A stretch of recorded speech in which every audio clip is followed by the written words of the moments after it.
இப்போது புதிய அறிமுகம் ஆச்சி ஹோட்டல் சாம்பார் மற்றும் ஆச்சி இடிச்ச சாம்பார் 50 கிராம் ரூபாய் 20 மட்டுமே.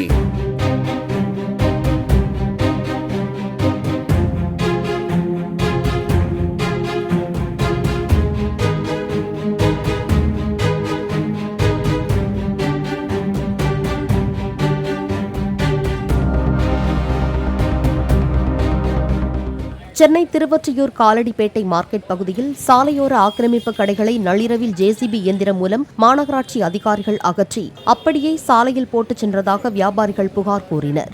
மாநகராட்சி அதிகாரிகளை கண்டித்து வியாபாரிகள் கடைகளை அடைத்து சாலை மறியல் போராட்டத்திலும் ஈடுபட்டனர். சென்னை பெருநகர மாநகராட்சி 1வது மண்டல குழு தலைவர் தனியரசு பேச்சுவார்த்தை நடத்தி மாநகராட்சி அதிகாரிகள் மீது நடவடிக்கை எடுப்பதாக கூறியதை அடுத்து வியாபாரிகள் போராட்டத்தை கைவிட்டனர். இப்போ இடிச்ச அதிகாரிகள் நாளைக்கு சரி பண்ணி கொடுக்குறேன்னு சொல்லியிருக்காங்க.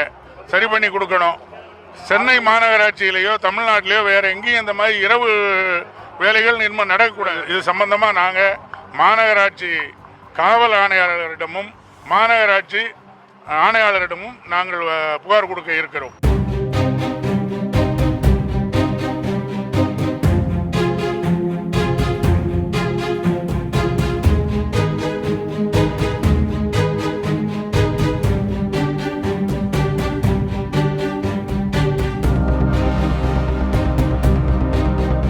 இப்போது புதிய அறிமுகம் ஆச்சி ஹோட்டல் சாம்பார் மற்றும் ஆச்சி இடிச்ச சாம்பார் 50 கிராம் ரூபாய் 20 மட்டுமே.